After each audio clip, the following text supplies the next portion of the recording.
Howdy guys, today I am an artist, an artista, whatever language makes the word artist sound fancy. I am all that and more. And as a self-proclaimed artist, I get my inspiration from many places.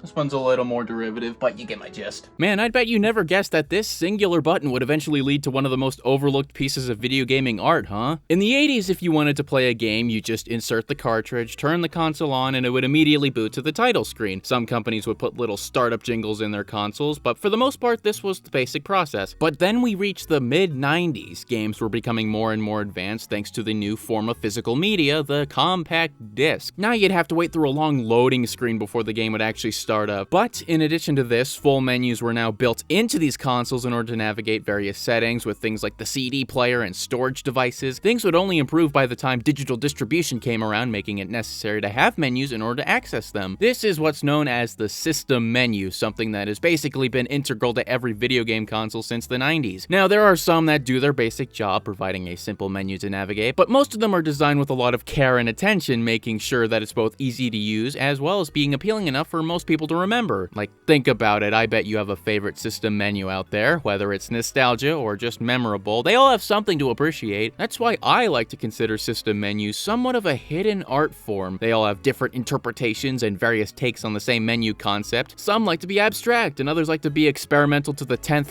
degree. Unfortunately, the care that seemed to be there just a decade or two ago seems to have faded, being replaced by these oversimplistic symbols of a terrible trend in design. So maybe to bring people together or reflect on how we got to this point, I'd like to talk about each system menu that we've seen over the years. I guess to preface this, I'd like to mention that I'll only be talking about menus from the main four console manufacturers, Nintendo, Sega, Sony, and Microsoft. I'm sorry, Gamecom enthusiasts, but God will make you pay for your transgressions. I'm also not counting consoles that only have startup screens. I'm talking systems that have a splash screen or animation like the Famicom Disk System. In my opinion, a system menu, well, obviously has to be a menu that you can navigate. And with that in mind, let's begin by immediately breaking my first rule with the Philips CDI. Now, yes, I did just say I'd only be sticking to the main consoles, but I wanted to start with this one to highlight the early days of system menus. Now, I'm sure you've heard of the Philips CDI, you know, the most notorious failed video game console of all time. One of the main reasons for its failure was its enormous asking price of nearly $1,000 in today's money, due to the fact that it was also partially a multimedia device using CD audio, video, and other such technologies, as we can see in the system menu. Don't get me wrong, it's not good. It's got all the charm of a Microsoft Word document. However, it's still important to mention because it's one of the first examples of a system menu with various settings and built-in features like the CD player. It is unremarkable, but it also directly leads us to our first official console, the Sega CD. Another classic failed CD console, although much more iconic.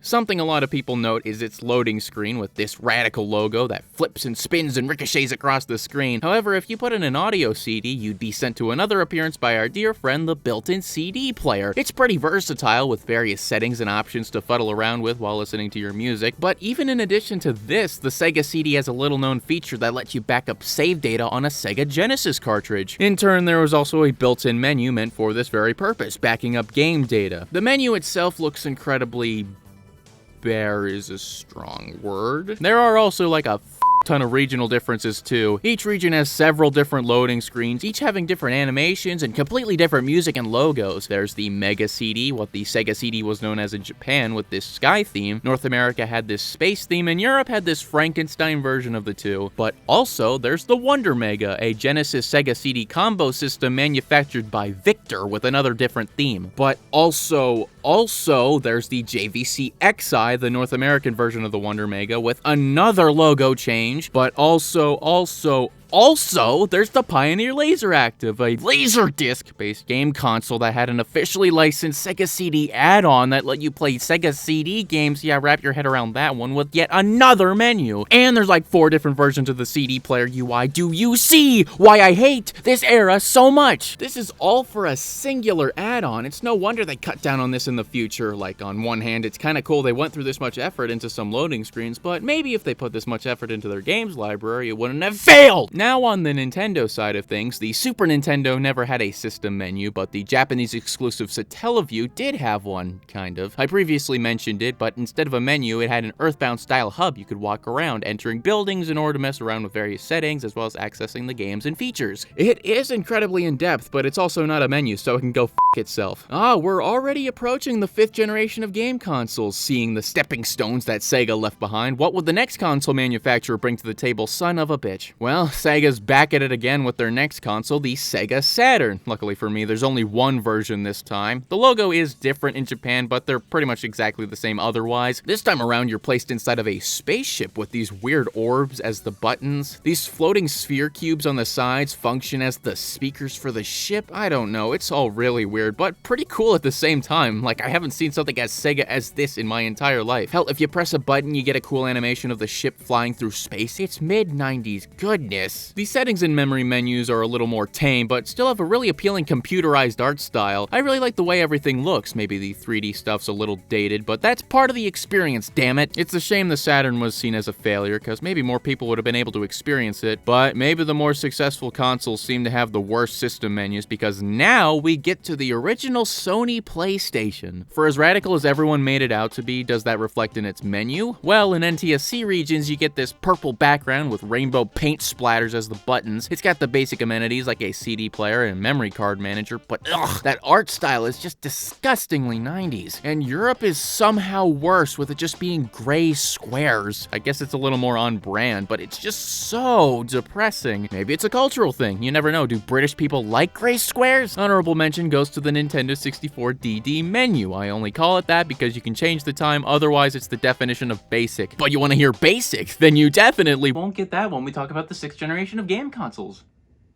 This generation would bring forth a new design philosophy. While the menus of the mid to late 90s had a more experimental but very 90s design, this new generation would make things a lot more abstract. The more streamlined and 90s design choices were replaced by very odd and abstract ones. Basically, things were getting weird, and nowhere was that more obvious than with the Sega Dreamcast menu. This is our final bout with Sega, and they sure went out with a bang. Everyone knows the iconic startup, a red dot bouncing up and down, forming the letters of the Dreamcast logo before creating the red spiral, with very ethereal music choices. Now that we're in the menu itself, it's clear that this is unlike anything Sega had done before. They finally moved beyond the whole Genesis aesthetic and instead adopted this more ambient, relaxing aesthetic. It's like you're stepping into an interdimensional spa. There's some kind of cool space water thing going on in the background. Neat fonts abound. The buttons on the CD player look like gems. It's perfection. There isn't a whole lot of features though. There's some basic settings, the aforementioned CD player, and the VMU menu. There's some pretty cool customization options, like being able to change the color and image that's displayed on the VMU's screen. It serves no function, but at least the option's there. But maybe they would have done more of this if the Dreamcast hadn't failed. Man, they never catch a break. Of course, we all know that it was absolutely crushed by the release of Sony's next console, the PlayStation 2. Man, it's got a sequel now. Seeing as this is what we got before, anything's an improvement. But you know, the word improvement is probably an understatement, because anyone who knows anyone would know that this is one of the most iconic system menus of all time. It started the whole weird the f out of anyone who uses this system trend. If the Dreamcast menu can be compared to an interdimensional spa, then the PS2 menu is what you see once you exit the spa. A seemingly endless void of black, your only guide being the distant fog and dim orbs of light. Your journey leads you to the settings menu, with these cool glass blocks representing each of the options. You can hear waves crashing in the background, and like, goddamn, the clock is represented by glass prisms. Setting the time's never been so trippy. If you've ever wanted a good soundtrack to fall asleep to, the ambiance of the PS2 menu will do the trick. This aesthetic alone is one of my favorite parts of gaming in the early 2000s, and I'm not alone. Many people look back on this menu more than fondly, until you get to the browser. I have no idea what happened here, but it's so lame. It's just a great background with models representing the memory cards and discs. I do like the different save file icons, each with their own models, but the rest is just so detached from the other parts of the menu, it's like it was unfinished or something. Regardless, it's here where you can access the games, the CD player, and one of the PS2's defining features, the DVD player. Yep, you couldn't get 5 Dreamcasts that could top that in terms of marketing hype. If I'm being honest, the remote does kind of suck ass, but it was enough for people to buy it. If you ignore the browser, this menu has some of the best atmosphere you'd ever come across at the time. Next, we have the Nintendo GameCube. It was the first main Nintendo console to have a system menu, and they certainly didn't disappoint. You can tell it's,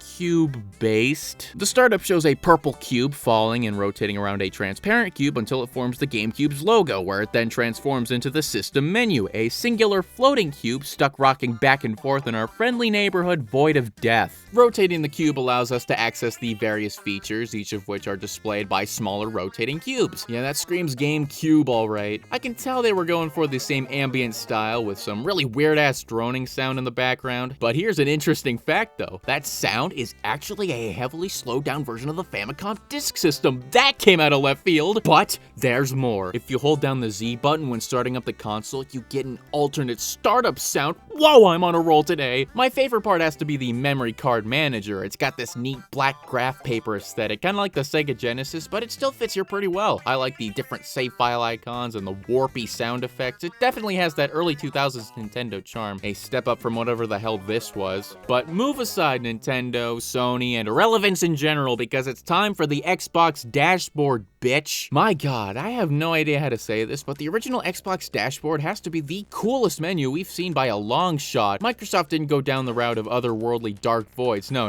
They went down the path of badass alien technology. The entire menu takes place in what looks like a Mountain Dew alien spaceship. The iconic startup is some kind of pulsing nuclear GAC in a power cell, signifying the power of the Xbox. Everything in the menu has this awesome metallic sci-fi texture to it. Mechanical sounds are everywhere. Each option has their own dedicated models, and there are cool monitors and wires sticking out. You can constantly hear the faint hum of an engine, as well as some kind of alien communication signals. It's like you hacked into some alien supercomputer thousands of years more advanced than human technology, and they did all of this just to help market the otherworldly appeal of the Xbox. In addition, the online service for the Xbox, Xbox Live, is included in the system menu by default, making it one of the first system menus to have internet features built in. Similar to the PS2, it also has support for DVDs, but you had to buy an adapter to activate it, which was pretty lame, even if it was just to cut down on licensing costs. But I just cannot state enough how detailed this menu really is. It's filled to the brim with thought and effort. The 6th generation in general is a prime example of what I mean when I say that these menus can also be considered pieces of art, branching out into various different art styles like this, each with their own quirks and design choices that really make them stand out from anything else at the time. Alright, I've gotten many different art styles here as an inspiration for my next piece, but in the meantime I wanted to direct your attention to a little side project I've been working on. Still a work in progress. Before we get to the 7th generation of consoles, I'd like to briefly take a moment to focus on some handheld system menus. For a while now, the previous handheld consoles have had basic BIOS screens, but never a full menu to play around in. Well, that all changed in 2004 when the Nintendo DS hit the scene. Yeah, sure, it had a touchscreen, but that's f***ing child's play. The main event here is that sexy menu. Have you ever wanted to be reminded of calculus? The DS provides that in spades. First, we get that iconic startup sound, then we're whisked into the magical land of graph paper. I have no clue what to call this aesthetic, but it sure reminds me of a PDA, and I don't know if that's a good thing. Seriously though, it's a neat looking menu. It's split up into 4 main sections, the DS game slot as well as GBA support. There's also the settings, and the DS's only built-in kinda game, PictoChat. For the uninitiated scum, it was a basic messaging app where you could draw on the touchscreen, creating wacky drawings with your friends. Never worked for me though, probably because I had none. Anyways, there's also the settings that let you set settings.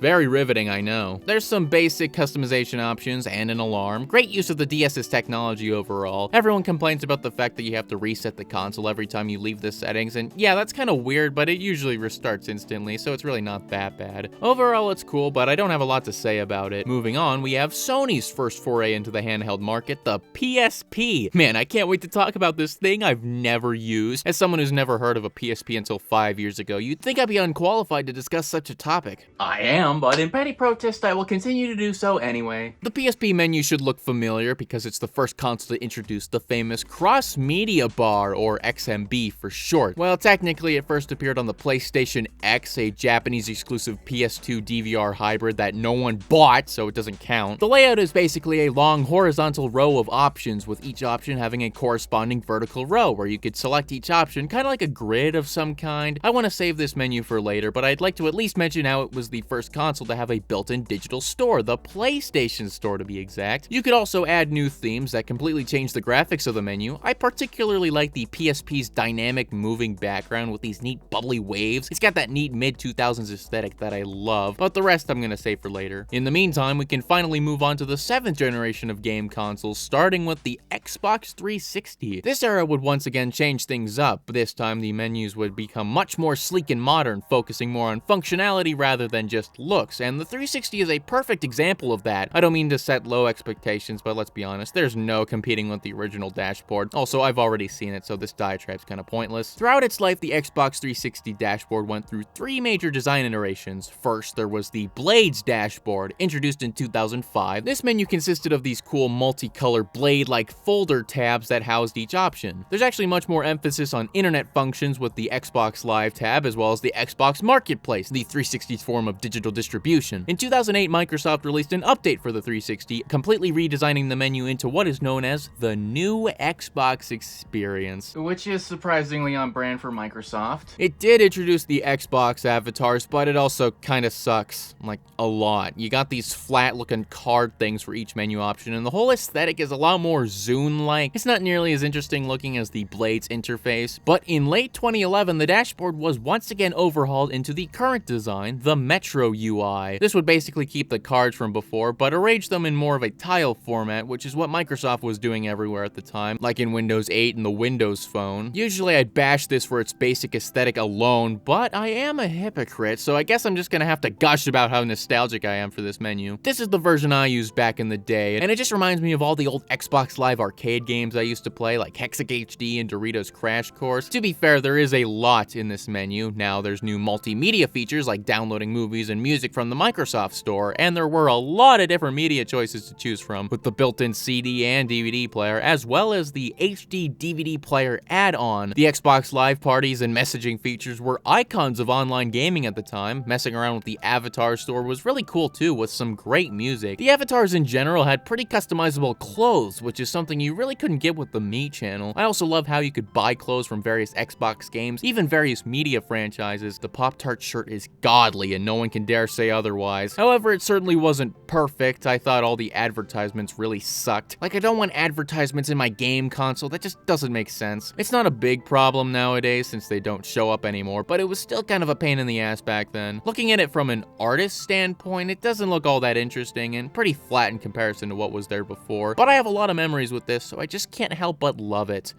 For now. Aha! Here comes my big break, a menu that I'm very nostalgic for, and it's actually good. It's our dear buddy Nintendo again, and they're back in the system menu game with their next console, the Nintendo Wii. I think I've mentioned at least a few times that I like the Wii, and one reason for that is certainly its presentation. Something I mention frequently is how the Wii was Nintendo's first home console to mainly appeal to a casual audience. This would show in various aspects of the system, most obviously being the design of the console itself. I guess the shovelware is also a pretty dead giveaway, but I'm talking about the Wii menu. I think it's different from any other menu we've seen so far, not because of its visuals, but because it has to have the most thought and effort put into every aspect of this menu that we've ever seen. Like, each option has a reason to be there. Instead of elaborating like an asshole, I'm just gonna dive right in. So what would a console as iconic as the Wii have as its startup screen?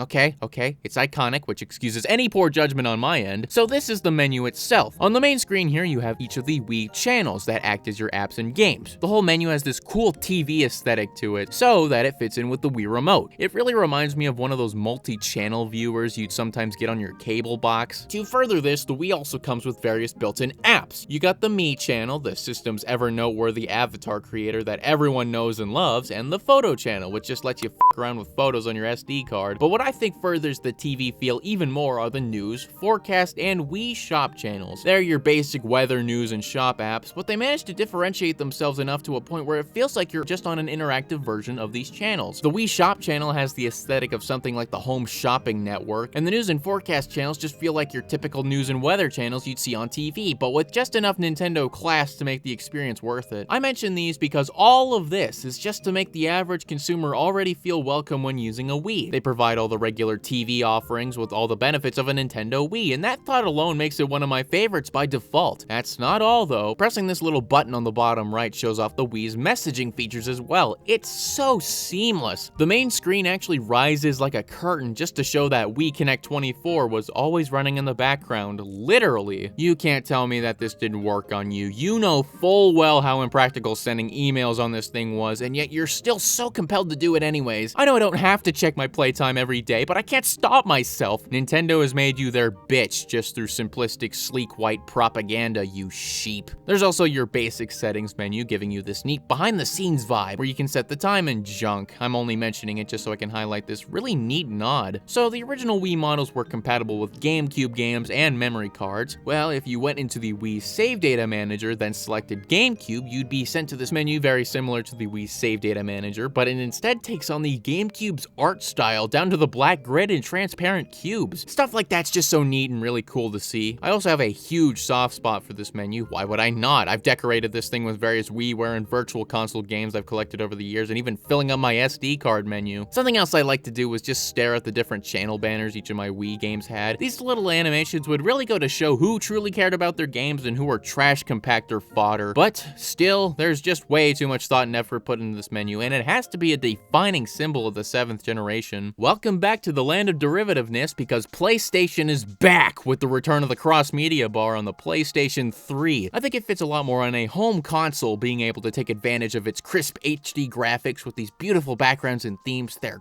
gorgeous. The menu's pretty much identical to the PSP, but now has been infected with the usual PS3 bloat. Useless Crud is the name of the game here. I bet you didn't even know a Blu-ray player could have this many settings. And I don't even own the model that had a bunch of random card readers, so it could have been worse. There's some more neat themes, the PlayStation Store, and folders. I guess the customization is handy, but it sure is scary. It's certainly usable, and it looks nice. Yada yada multimedia features. Blah. It's not my favorite, but it works well. Since the Wii's menu seemed to work pretty well for Nintendo, they then decided to bring a similar concept to their DS family, the Nintendo DSi to be exact. They brought a lot of the Wii's aesthetic to the system, which of course includes the menu. The startup screen's pretty similar, but when we get to the menu itself, it becomes incredibly obvious. It has the same sleek white theme, the same ambient sound in the background, and many other similarities. The settings menu, for one, has that same black-lined backdrop. It also has the same shtick. There are various built-in apps that showcase what your DSi can do, but its execution is slightly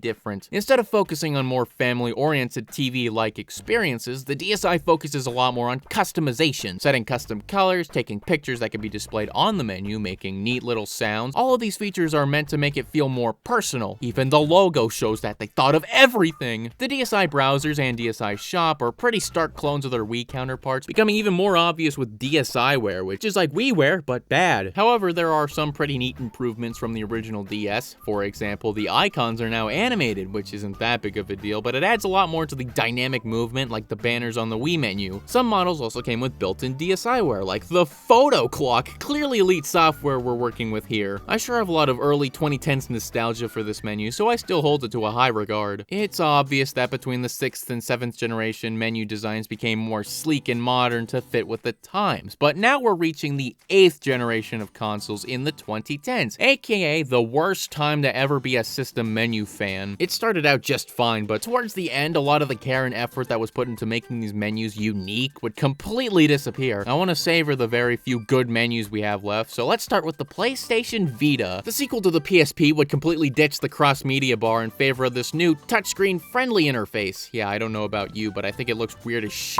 The circle icons just scream bootleg Android to me. Seriously, I don't know if there's something wrong with me, but I just don't like them. I mean, it did come with a tutorial game called Welcome Park, a series of incredibly basic touchscreen-based mini-games. A lot of the Vita was meant to be kind of like mobile platforms, which is obvious in some of the UI. It definitely feels unique, but it's just way too off-putting for me. Watch out, guys. The hottest sex ever will occur in your bedroom tonight if you continue, because it's time for the 3DS menu. Hide your women or men, because there's nothing more stimulating than a menu that strikes the perfect balance between great aesthetics and having a smooth experience. I'd like to think that it's somewhat of an evolution of the Wii style, but upping the customization to the absolute absolute max. This is what it looked like back in 2011. On first glance, it just looks like an updated DSi menu with the singular row of apps until you click on the little icons on the top left here, and now your worldview has completely changed. Your life has taken a completely new path, and while you're still here, you can also notice the neat little dioramas that represent each game. Just that attention to detail is my favorite kind of representation. By zooming it out a bit, you have this awesome grid layout that really works on a handheld. It makes it really easy to organize each of your games. It's even better with the different folders you can make. Just drag and drop an icon in the folder, and that's all. The soft, white, rounded app icons are appealing too, and this aesthetic can be seen throughout the entire menu. A lot of the built-in apps are brought from the DSi, like the browser, sound, and camera apps, but now with that rounder 3DS art style. Each menu even has their own music, adding up to a surprisingly good soundtrack. The settings menu has some of the best too. The Nintendo Network one's good, but I can't possibly think of another internet settings song that can make me pull the moves out in the most inconvenient situations. To that, I have to tip my metaphorical hat. There's even a special DSi section that has the same aesthetic as the DSi settings menu, kind of like the GameCube manager on the Wii. I always love how the DS games played the little DS startup, but then your downloaded DSiWare played the little I sound effect. What the hell does that have to do with art? Why are there stars in the Starry Night painting? It's the details that matter. For a couple of years, the menu didn't get many updates, the most noteworthy thing being Miiverse in 2012. But in October 2014, an update was released that added the home menu settings, a little tab that gives you easier access to some settings like Amiibo. But it also introduced themes, something we've seen on previous systems, but with that lovely Nintendo charm. It came with a few basic colors at first, but the real party starts whenever you enter the theme shop. You're immediately blasted with this catchy tune and are given access to hundreds of different themes. Most of them are themed around different games and franchises, each with their own music and sound effects. My favorite ones are the Mario ones, obviously, but third parties really went all out, particularly Sega. They made various themes based off of their own series like Sonic and Persona, but there are these really neat ones based off of their old consoles. The Sega Genesis theme uses the old Sega CD music from that menu, and the Sega Saturn theme has that old spaceship aesthetic. Good lord, they could shapeshift now. We're doomed! I have dozens of these in my collection. I've had this NES jumping Mario theme as my default for over 6 years, so I definitely know my stuff. Some themes were exclusive to certain games, like these My Nintendo exclusive themes, and this one I got with my copy of Ultimate NES Remix. The 3DS themes allow you to give your 3DS a lot more personality, which is something that's great to have on a handheld, but I bet you had no idea that it could somehow go further than that. This is probably the most unnecessary, yet coolest thing Nintendo's ever done. In November 2015, a new game was released onto the 3DS eShop titled Nintendo Badge Arcade. It had already come out in Japan in the previous year, but it was finally released in North America. Basically, you pay a few bucks or win a free play in order to play this mediocre crane game in order to win neat little badges based on various Nintendo franchises. Now, you could view these in a nice little in-game collection display, but for this game, Nintendo went above and beyond. By suspending the game and going back into the home menu, you could access a completely new menu that let you place badges earned from the Badge Arcade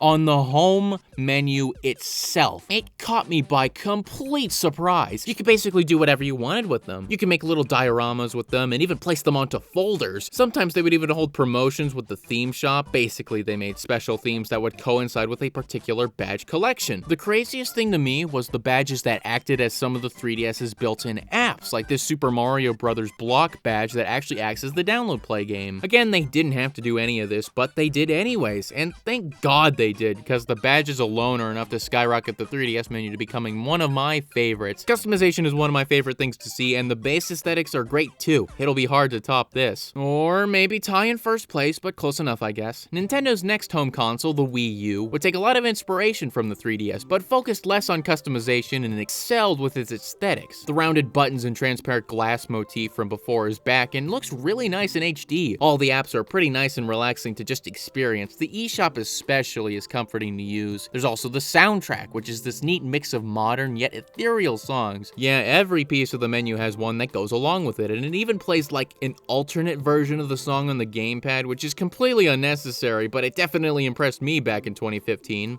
I was very easily impressed. Of course, the gamepad changes up things quite a bit. Think of it like a big 3DS. You still have this grid layout here with the other features in a row on the bottom, although there's way less room to deal with here. Luckily, it's still as smooth and simple as it was before, like dragging and dropping icons in the folders and things like that. With the graphics and music, it makes the menu feel like the most pleasant waiting room of all time. But what I believe to be the best part of the menu is what happens when you just look up. This is the Wara Wara Plaza. According to Satoru Iwata, Wara Wara means bustling, and that's certainly what we see here. It's like the Wii's Mii Plaza, but it's full of users' Mii's and game communities from Miiverse. I've mentioned it before, but to summarize, it was Nintendo's own social media site that was on the 3DS and Wii U. It had many different communities that you could post to depending on what games you had, but these communities would also show up in the Wara Wara Plaza. Underneath each game would be various people posting about it on Miiverse. It really created this sense of community on the Wii U in an incredibly charming way. It was always so neat to me that I could see what games people were playing at the time and on the home menu in this format. Since Miiverse shut down in 2017, it's really a shame now that its entire purpose was removed, but it is still a nice plaza to look at. Listen, any menu that lets me create mass Mii panic is an automatic win in my book. And you know what? Since the Wii U also has the Wii menu built in, I can now officially diagnose the Wii with Paul Amelia. You're welcome!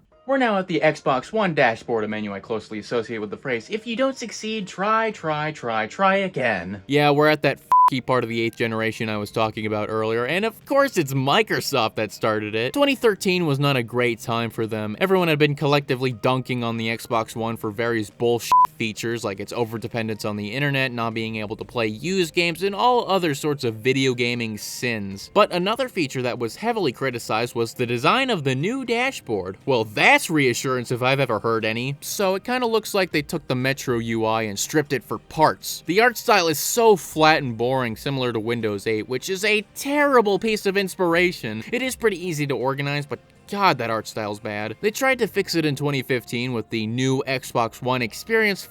Okay, it's a little better, a lot less slow, but let's refine it a little more with the Fluent Design UI. I tried watching the overview trailer and I don't know what any of this means. I think this is proof enough that they had no clue what they were doing, but hey, if changing it twice didn't work, then let's get nuts. In 2018, the menu went through many different changes, removing Cortana, adding an eject button, because oh yeah, the eject button sucked. The layout changed a lot too, making it pretty confusing to navigate. There was a period in time where you could play your Xbox, leave it alone for a few months, come back, and it's completely different every time. And that's what's really bad about this menu. They're so self-conscious that it changes all the time, making it incredibly hard for even Xbox fans to like it. Fortunately, there is a silver lining to this story. In 2020, the dashboard was updated once again to its current design, and I figure we get a good look at it. It's still kind of a mess with your recently played games on top and various pinned apps taking up the rows below it. You got your sub-menu of all your apps, which is nice, but I'd rather have easier access to that. Xbox Live is still there, luckily, but the art style, it's improved a lot. You see, this update was actually the same dashboard that launched with the Xbox Series X. As such, it takes a lot of the design cues from that system. It's not much, but I think it's a much better looking menu. The subtle shadows and much better font is a welcome change, and the more rounded icons give it a much less generic look to it. It's not great, but it's distinctively Microsoft. But maybe the PlayStation 4 will be distinctively Sony. Well, if Sony's a decently lukewarm menu, then I've hit the nail right on the head. The PS4 completely redesigned the menu once again, becoming somewhat of a mix between the PS3 and DSi menu. What I mean is that you have this long row of large icons with further details like achievements and screenshots being right below them. There's a top row of various options, and you can also create folders, which create a second row below that. It's like half a cross-media bar. The aesthetics are, again, pretty great. It has that same dynamic wavy background. You can even change it to the PS3 style or even PSP style background. I think it's a little cumbersome with the, again, out-of-the-way sub-menu of games, and it's a little annoying to add games to folders, but pretty much every other aspect maintains that modern art style while still being completely usable. It's now 2017, which means it's time for our final Nintendo system menu. Considering we've seen nothing short of masterpieces so far, what combination of revolutionary design and art will we see this time? Usually a bold statement like that would be followed with a punchline, but nope, all we get instead is torture and sadness. I think everyone knows how disappointing the Switch menu was, and actually, let's get back to that art analogy real quick.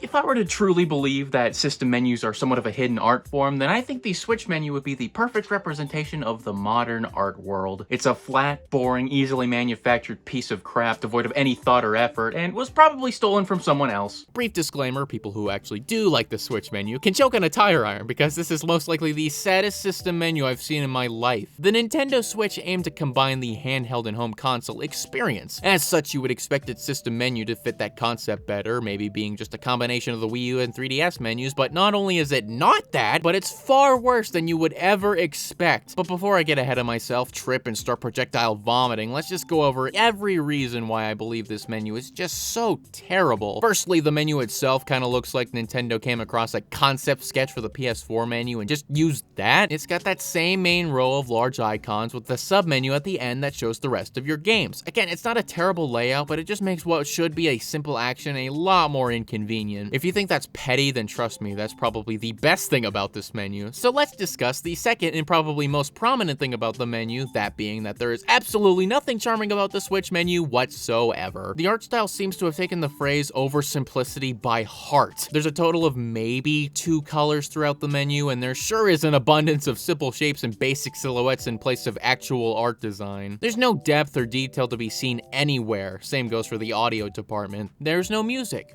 anywhere. There's a little fanfare whenever you start up the system for the first time, but then after that, nothing. It just goes to show how well the ambient tracks and relaxing music worked on previous menus, adding a lot to the experience and making it a lot more memorable. Something I really liked about Nintendo's menus in particular are the various details and references they would hide everywhere. To their credit, there was one really neat tribute found in the Switch menu. It's surprisingly heartwarming too, because it was actually a tribute to late Nintendo president Satoru Iwata. Basically, if you set the date to the day he died, jeez, and use the Joy-Cons to perform a gesture he would commonly use in Nintendo Directs, you would be given access to NES Golf. The weird thing about it is that it was never mentioned by Nintendo, and by the time it was discovered, it was patched out, which is super lame. My only guess as to why they did this is probably because they didn't want people to play golf for free. Nowadays, the only interesting thing about the menu is when it was discovered that the album art makes reference to a gay porn actor for whatever reason. I'd like to think that removing the Iwata tribute was both literally and symbolically removing whatever soul was left in this place, because God knows it's nowhere else. It's almost magical how they managed to suck the soul out of the Mii Maker and eShop, 2 places seemingly filled with the most thought. It's a real shame too, because the Switch's Mii Maker is shockingly customizable, much more than any other system that came before, and there's still somehow more on top of all that. Apparently there's themes. I wouldn't count flat black or white backgrounds as a theme unless you're decorating for the world's most depressing birthday party. There's also a lack of basic features like the internet browser or usernames. Yeah. The most appalling thing about this isn't that it's shockingly awful, but that this is coming from Nintendo of all people. At least with the Xbox One dashboard, it was characteristically chaotic, like that's something Microsoft would do. But for Nintendo, the guys responsible for creating menus that belong in art museums that showcase the peak of artistic integrity, to then take all of that away just shows they didn't give a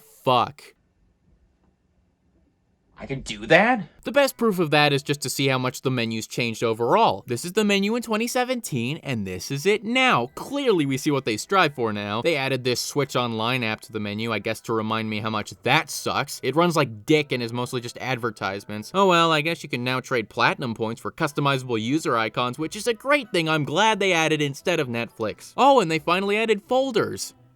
3 months ago. But of course, those suck too. They're called groups now because I guess Nintendo's just so quirky. They're also completely redundant and a pain in the ass to use. Once again, you have to manually select what games you want to add to the group and can only access them through a submenu in the submenu, making it completely pointless. Although as much as I complain about the lack of features, there is one thing I think is really neat. In the Friends menu, there is the Friends Suggestion feature, which actually scans through your Nintendo Network ID to see what friends you've already added on previous consoles like the Wii U and 3DS to add on your Switch as well. It even extends to their mobile games as well as Twitter and Facebook mutuals, but that's just a drop of hope in the ocean of death the Switch menus provided. The awful aesthetics of the menu are the source of what I like to call the Switch motif. It's what I refer to when I see various aspects of generic art design seen in many of Nintendo's first-party Switch games. Every game's affected differently, like generic fonts, simplistic character designs, choice of voice actors, and 1-2 switch.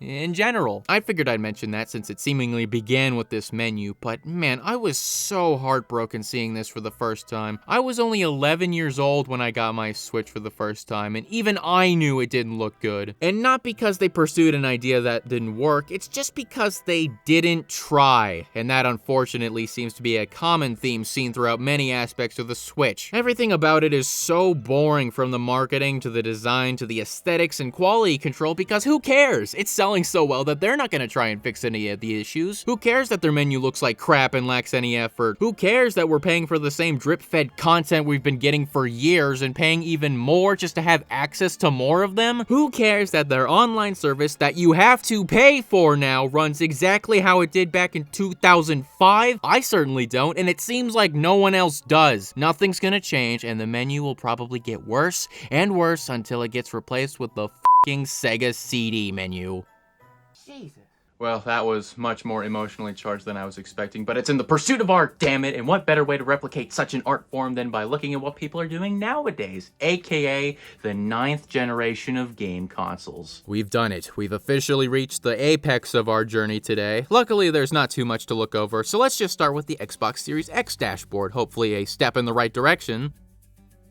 Huh, looks familiar. Like I said earlier, the current Xbox dashboard is identical to the one seen on the Xbox One, which is lame. They could have used this opportunity to make some much needed adjustments, but nope! I don't want to go on another emotional rant, so let's just skip to Sony's offering and our last menu, the PlayStation 5. Truly, what more can be done? A pretty okay menu in comparison to its contemporaries. Can't get much better than that, right? Right, you're exactly right. First of all, holy shit, how did I not mention this earlier? I guess I just got lost in the pain somewhere. But for the longest time, the startup screens have been almost entirely absent. They've just been silent logos fading into the actual menu instead of neat animations, which already sucks, but like, come on, you can't even bother to add colors anymore? God! Anyways, the everlasting particle effects are back, and I think they look the best in this menu. It creates this hidden oasis kind of feeling. The soft light coming from the top makes it feel like I've fallen into some cave. Some cave that has very generic font. The main menu is almost identical to the PS4 menu, with one key difference. They zoomed it out. They shaved off a bit on the icons, kind of Wii U-esque, and added some dark gradients here and there, but it's still pretty much the same. Some areas feel flatter than ever, while others feel pretty modern. My favorite part is the audio. The ambiance is great, and I really like the sound effects. I just kind of wish they would expand on that light shining through the darkness aesthetic they have here, because it honestly feels like a sequel to the PS2 menu, as if a light has finally been casted on the Forbidden Void. But you know what? It could be worse, and it's certainly a step in the right direction. And that was every major system menu to ever be created throughout all of history, so that better put things in a better light. A simple concept of a menu went from a basic necessity to somewhat of a hidden art form where developers and other such artists could create menus with incredible theming, maybe as a marketing tool, or just because they wanted to create a memorable experience for the user. However, as time went on, developers stopped trying when they realized how a menu looks doesn't really matter, and that's the truth. Menu designs don't really impact most people's experience, but that's what makes them so special to those who are nostalgic for these systems. Maybe one day developers will realize this and we can continue to have masterpieces built into our game consoles. But that's the future, something completely irrelevant to the task at hand. That being, since I've seen enough system menus to rival Picasso, I'm finally ready to reveal my ultimate masterpiece. Using my knowledge of modern art design, I've created what might be the greatest and most convenient masterpiece ever devised. Guess what's back in fashion?